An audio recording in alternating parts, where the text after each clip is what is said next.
Sa mga katik vloggers, mga subscribers, bagod sa kaluma, mga supporters, mga dumalaw at bumisita sa channel, lahat ng mga viewers, secret viewers at silent viewers, magandang araw. Para sa mga newbies, meron akong isi-share sa inyo na siguradong mapapakinabangan nyo kung may magpapagawa sa inyo ng mga ganito. Dahil ito, magkakapareho ng modelo to, iisang brand lang, yung Lumilights na Parled. Ayan. So, nung makauwi ako galing doon sa kaibigan ko, nagpaalam ako sa kanya na dadalhin ko to. At buting-tingin ko sa bahay kung ano nga ba talaga yung problema nito, kung bakit napakaraming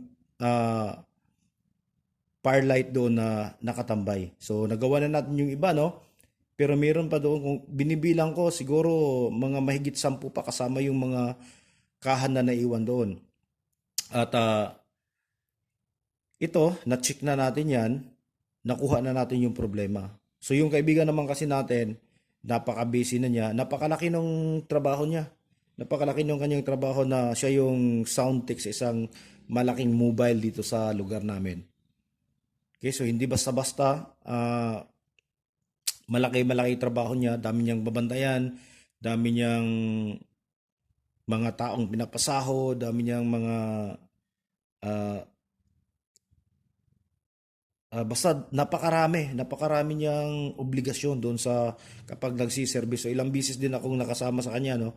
Napakaraming obligasyon niya. Kaya sa mga ganitong bagay na medyo kailangan talaga buting-tingin yung halos isa-isahin mo yung mga pyesa, so hindi na niya magawa dahil wala na siyang time. Kaya ito tinulungan natin siya at ito nga nakuha natin yung problema na napakasimple lang pala. Ang problema nito ay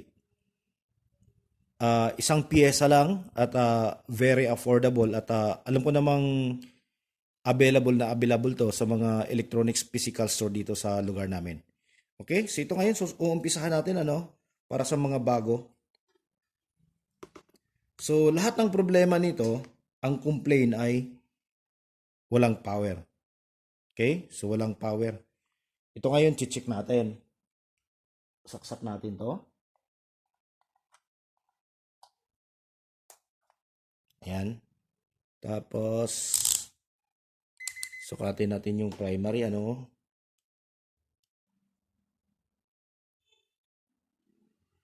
So, ayan, meron tayong 230 volts AC. So, dito kung mapapansin nyo, yung output indicator ay hindi umiilaw kasi wala siyang output voltage na lumalabas dito sa secondary.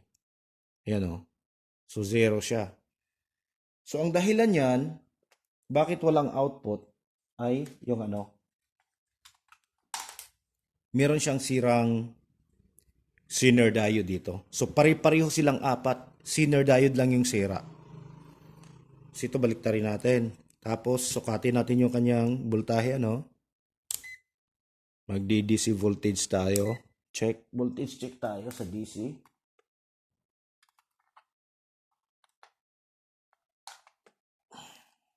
Okay.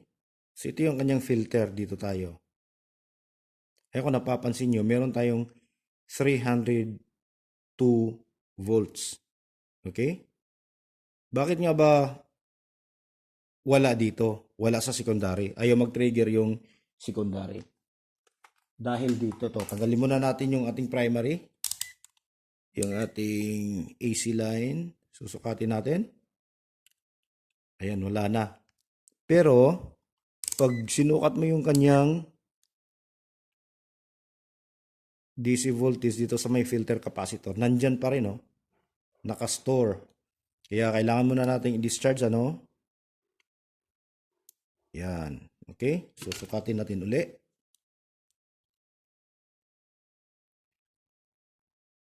Okay? So, meron pa. Hindi pa na-discharge ng maigi. Saan ba yun? Ayaw.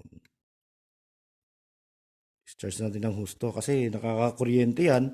Tapos kung sumaya dyan sa kabila, pwedeng pumutok. Okay? So, wala na. Okay? Wala na. Okay na? Ito ngayon yung kanyang problema. Papakita ko sa inyo. So, sa pagtitest naman ng mga leakage tsaka shorted, mas kampante ako sa kampante akong gumamit ng ah, analog So pwera lang doon sa paghahanap ng leakage doon sa mga flat TV, iba naman 'yun. So sa mga ganito lang yung piyesa-piyesa lang dito, mga ganito, mas gusto ko yung gumamit ng analog. Okay, so ito yung analog natin. Ito yung sira May Zener diode dito. Yan. So ito yung dahilan kung bakit ayaw mag-trigger ng natin. Ayaw mag-trigger ng optocoupler natin dahil dito sa shorted na Zener diode. Ayan siya, ito. Ayan, dahil dito.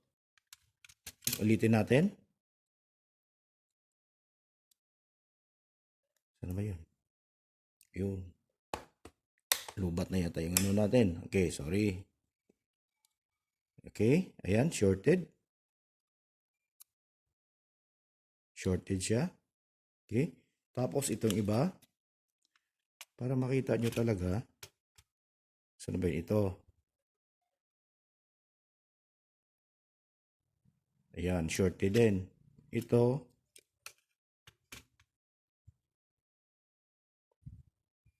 So dito masasabi natin na napaka-common itong problema na to para sa ganitong Parlight na yung kanyang brand ay Lumilights. Ayan Okay? So ngayon, tatanggalin natin yan para makita nyo at matest natin siya out circuit.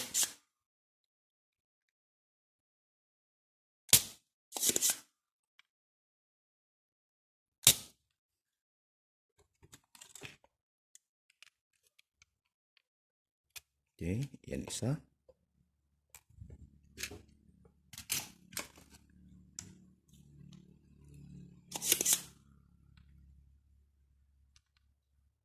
So itong Zener diode na to ay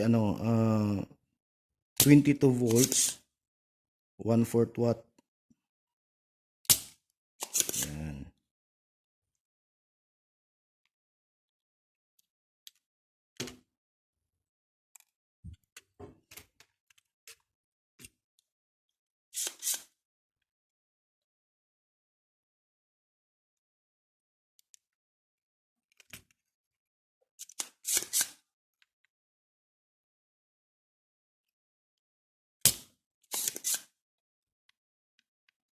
So para sa mga technician, dahil common tong problema na to sa mga Lumilights sa Parled, so masarap pagkakitaan tong mga ganito kung may mga, lalo na kapag may mga disco mobile sa inyo tapos gumagamit ng mga Lumilights na ganitong klase. Yan.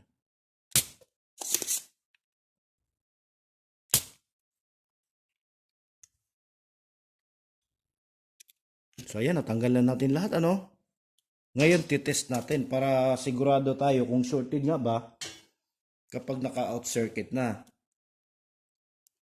Okay. Test natin. Yan. Ayan baliktarin natin. Ayan, shorted. Hinahinay lang tayo baka tumalsik Ayan, kabila. Shorted din.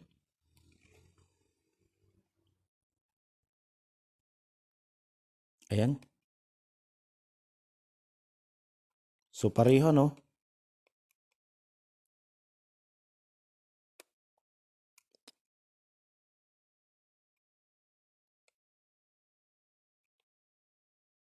Ayan. So nakita na natin na lahat shorted.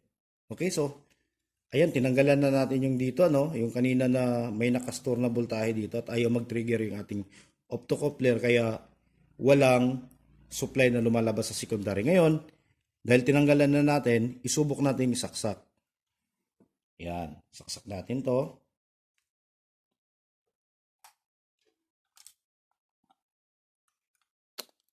Ayan.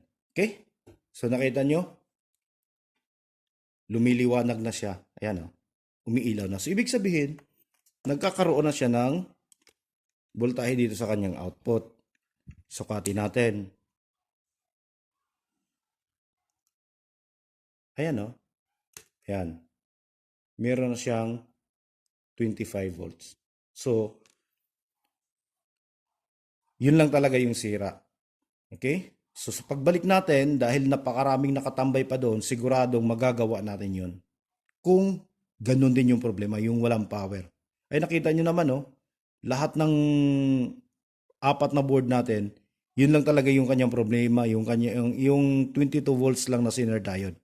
Tapos yung tinanggal na natin at ito sinaksak natin na walang sinner diode, nagkakaroon na siya ng output. Okay, so hanggang dito na lang siguro tayo at least meron tayong na-share para sa mga newbies dahil nga napakaraming gumagamit ng mga power lights ngayon. Lalo na sa yung tinatawag na Lumilights na hindi ganong kamahalan. So maraming salamat hanggang dito na lang. God bless at bye-bye.